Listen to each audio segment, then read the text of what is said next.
이재명 민주당 대표 출석을 앞두고 대장동 수사팀은 연휴도 반납한 채 조사 준비에 집중했습니다. 조사해야 할 사업 과정이 10년치에 달하는 만큼 검찰은 방대한 내용을 확인하기 위해 질문지를 다듬고 또 보완한 것으로 전해지고 있습니다. 김다은 기자입니다.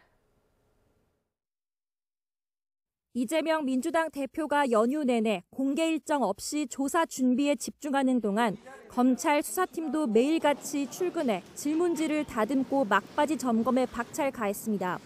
위례 대장동 개발 사업이 10년가량 이어진 만큼 이 대표에게 확인할 내용의 범위와 분량이 방대하다는 게 검찰 관계자 설명입니다. 검찰은 이 대표가 당시 성남시장이자 사업의 최종 의사결정권자로서 민간업자가 막대한 이익을 챙겨갈 수 있도록 눈감아줬고 결국 공공에 손해를 끼쳤다고 의심하고 있습니다.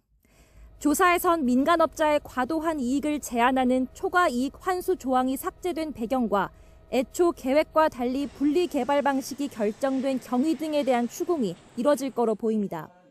특히 이 대표가 자신의 공약이던 1공단 공원화 비용 조달을 위해 민간업자와 손을 잡게 된 것 아닌지에 대한 질문이 이어질 전망입니다.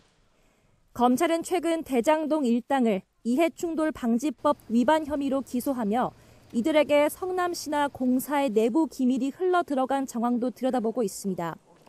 검찰 질문지엔 민간업자가 사업 방식 결정이나 개발 호재였던 서판교 터널 개설 계획, 공모 지침 주요 사항 등을 사전에 알게 된 경위에 대한 내용도 담긴 거로 전해졌습니다. 개발 이익이 어디로 흘러갔는지도 규명 대상입니다.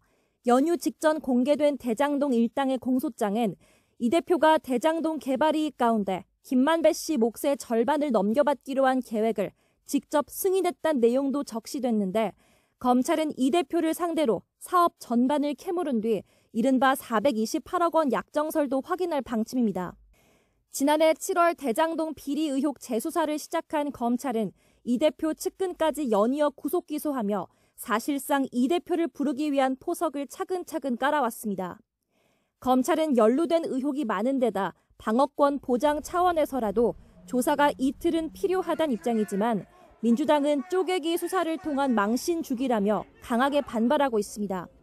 여기에 이 대표가 앞선 성남FC 후원금 의혹 조사 때처럼 미리 준비한 진술서를 내고 사실상 답변을 거부할 수 있는 만큼 검찰은 여러 변수에 대응하기 위한 대비책을 고심하고 있습니다.